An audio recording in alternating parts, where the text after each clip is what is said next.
नमस्कार, मैं self Gundeep Singh, professor skill booster.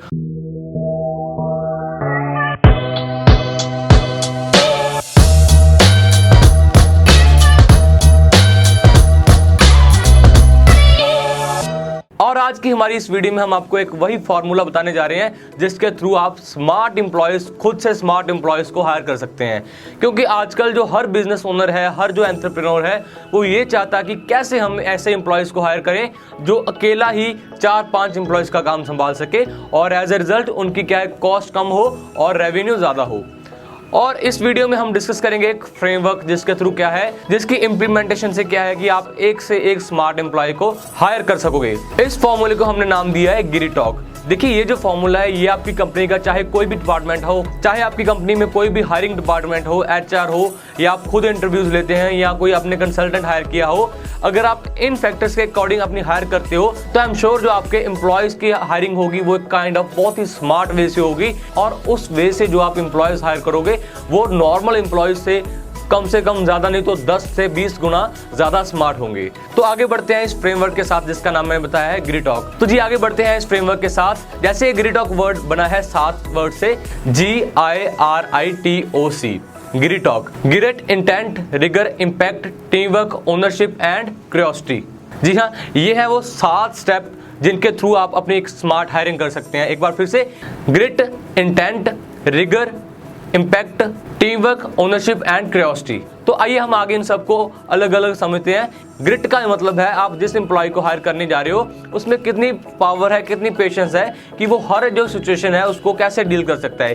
ये एक बहुत ही क्रिटिकल फैक्टर होता है आपके एम्प्लॉयज में जिसको आप हायर करने जा रहे हो, आपके पोटेंशियल एम्प्लॉय में, कि आप उसमें ये फैक्टर होना बहुत जरूरी है। और उसके बाद है इंटेंट। इंटेंट ये भी बहुत एक क्रिटिकल फैक्टर है क्योंकि ये शो करता है कि आपके जो एम्प्लॉय हैं उसमें कुछ क्या वो इस तरह की पोटेंशियल है जिससे क्या है वो एक स्पेशल वैल्यू क्रिएट कर सके आपकी कंपनी के लिए भी और आपके एम्प्लॉयज के लिए भी। उसको मतलब वो अपना क्या कुछ एक्स्ट्रा दे सकता है आपकी कंपनी के लिए। अगर कंपनी में इंटेंट अच्छा नहीं है तो अल्टीमेटली जो आपकी कंपनी है ग्रो नहीं कर पाएगी। मतलब क्या है कि इंटेंट अच्छा हो कंपनी के ग्रो करने के लिए, आपके इंटेंट का अच्छा होना बहुत जरूरी है। और उसके बाद हमारा जो थर्ड स्टेप आता है वो है रिगर। रिगर का मतलब है मेहनत करने की शक्ति, कि किस तरह जो एम्प्लॉय है वो घिस के भी आगे बढ़ता चला जाता है, मतलब कि वो थकता नहीं है। ये भी एक बहुत ही क्रिटिकल फैक्टर है कि आपके एम्प्लॉयज में इस रिगर का भी होना बहुत जरूरी है।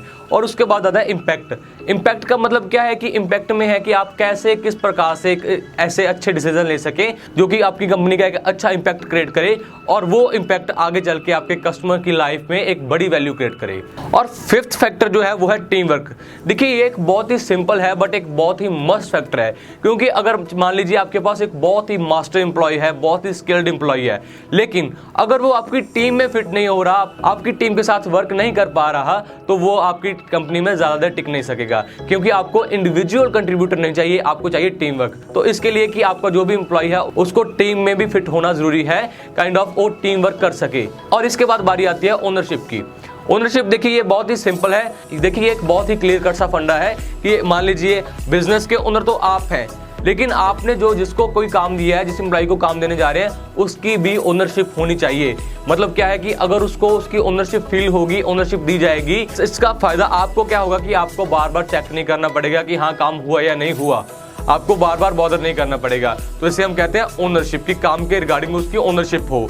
और लास्ट वन जो है बहुत ही क्रिटिकल है वो है क्यूरियोसिटी। जैसे हमने पिछली वीडियो में भी डिस्कस किया था कि आपको कैसे एक ऐसे स्टेज पे पहुंचना है जो कि आपके प्रोडक्ट के रिगार्डिंग, आपकी सर्विस के रिगार्डिंग, सोल्यूशन के रिगार्डिंग इनोवेशन कर सको, इन कस्टमर के लिए नए प्रोडक्ट ला सको, नई वैल्यू क्रिएट कर सको।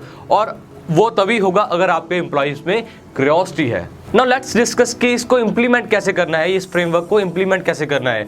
जब भी आप किसी अपने पोटेंशियल एम्प्लॉय को हायर करने लगते हो तो आपको क्या चाहिए, आपको चाहे आपका कोई भी एचआर डिपार्टमेंट है या आप खुद इंटरव्यू कंडक्ट करते हो या कोई भी कंसल्टेंट्स करते हैं, आपको क्या करना है, आपके जो कैंडिडेट्स हैं, इंटरव्यू देने के लिए आए हैं, पोटेंशियल एम्प्लॉयज हैं, उनको 5 ऐसी सिचुएशंस देनी है और उनको कहना कि इनको हल करें और उनके आंसर्स, लॉन्ग आंसर्स उन पेपर्स में लिखें।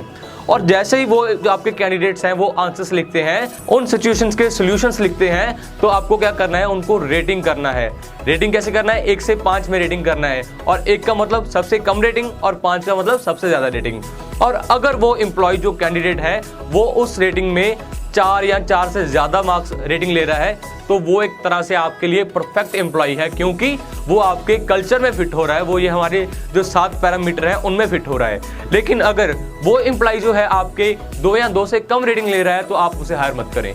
देखिए एक बहुत ही सिंपल सा फ्रेमवर्क है और इसे और आसानी से समझने के लिए हम एक एग्जाम्पल देखते हैं। मान लीजिए आपकी कंपनी में आपने किसी एम्प्लॉय को हायर करना है और आप उन्हें 5 सिचुएशन दे रहे हैं। उनमें से एक सिचुएशन ऐसी है, एक 5 लाख का चेक साइन होना है और वो चेक जाना है आपके वेंडर के पास। देखिए एक बहुत ही इंपॉर्टेंट चेक है, क्योंकि अगर वो चेक साइन होकर वेंडर के पास नहीं गया तो आपके जो कंपनी है, आपका जो बिजनेस है, वो 20 दिन पीछे चला जाएगा।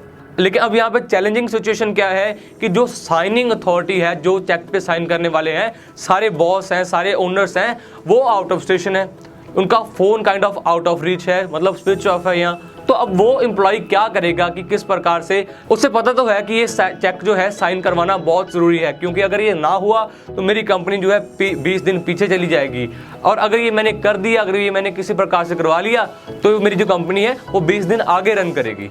अब उसके पास अथॉरिटी तो नहीं है, साइनिंग अथॉरिटी, इतनी कैपेबिलिटी नहीं है कि वो खुद साइन कर ले, लेकिन फिर भी उसको किसी ना किसी प्रकार से ऐसा जो सोल्यूशन है उसको ढूंढना है कि जिससे क्या है कि मतलब वो चेक साइन हो सके और उसकी कंपनी जो है, उसकी जो कंटिन्यू ग्रोथ है, कंटिन्यू रेस है, उसको मेंटेन कर सके। सिमिलरली ऐसी ही सिचुएशंस आपने देनी है अपने जो आपके कैंडिडेट्स है, आपके जो पोटेंशियल एम्प्लॉयज हैं, और इसमें आपको देखना है कि किस प्रकार से, जैसे हम कहते हैं कि thinking out of the box, आपको देखना है कि कैसे वो एम्प्लॉय इस कंडीशन को सॉल्व करता है।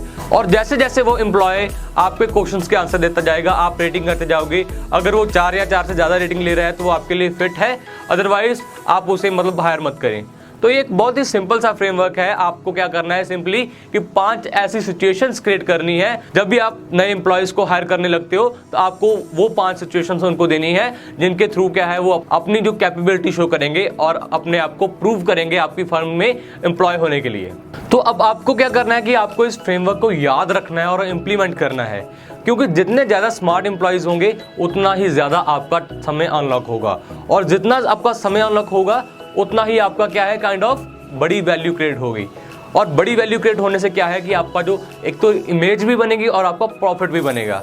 तो आगे बढ़ते हैं इस वीडियो के मैसिव एक्शन प्लान के साथ। इस फ्रेमवर्क को इंप्लीमेंट करने के 2 वे हैं। सबसे पहला वे है, मान लीजिए आपके पास ऑलरेडी बहुत सारे स्मार्ट एम्प्लॉयज़ हैं और आपको क्या करना है कि उनके साथ बैठना है, आपको उनके साथ डिस्कस करना है, और उस डिस्कशन के थ्रू आपको क्या करना है 5 ऐसे सिचुएशंस क्रिएट करनी है जो कि आप अपने हर पोटेंशियल हायर को देंगे जब भी आप अपना कोई नई रिक्रूटमेंट करते हैं।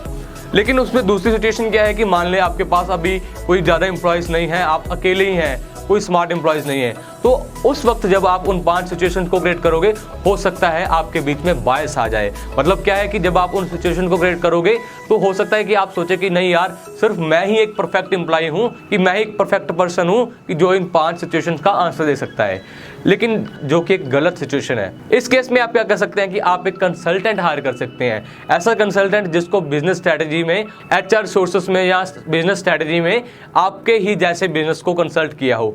वो क्या करेगा, वो आपको इन 5 सिचुएशंस को क्रिएट करने में हेल्प करेगा, और उस हेल्प के बिहाफ पर, उन सिचुएशंस के बिहाफ पर जब भी आप कोई हायरिंग करो, आपको उन 5 सिचुएशन के बिहाफ पर करनी है। कॉन्सिक्वेंटली क्या होगा कि आपका जो प्रॉफिट तो बढ़ेगा ही बढ़ेगा, क्योंकि प्रॉफिट कैसे बढ़ेगा कि वो जो आपका एक स्मार्ट एम्प्लॉय होगा जो इन सिचुएशंस पे खरा उतरेगा, वो क्या होगा 4 या 5 एम्प्लॉयज़ के बराबर होगा। हो सकता है कि वो एम्प्लॉय कम, ज़्यादा नहीं तो कम से कम 2 एम्प्लॉयज़ की सैलरी ले, लेकिन अल्टीमेटली क्या है कि वो आपकी जो 3-4 एम्प्लॉयज़ की सैलरी तो सेव कर ही रहा है ना, कॉस्ट तो सेव कर ही रहा होगा, और इस प्रकार से क्या आपका जो प्रॉफिट है वो 2 से 3 से 4 से 2x से 3x, 3x से 4 और 4 से 5 और 5 से 10x तक बढ़ेगा। तो आई होप ये वीडियो आपको बहुत अच्छा लगा होगा। मेरे साथ इस वीडियो में जुड़े रहने के लिए धन्यवाद।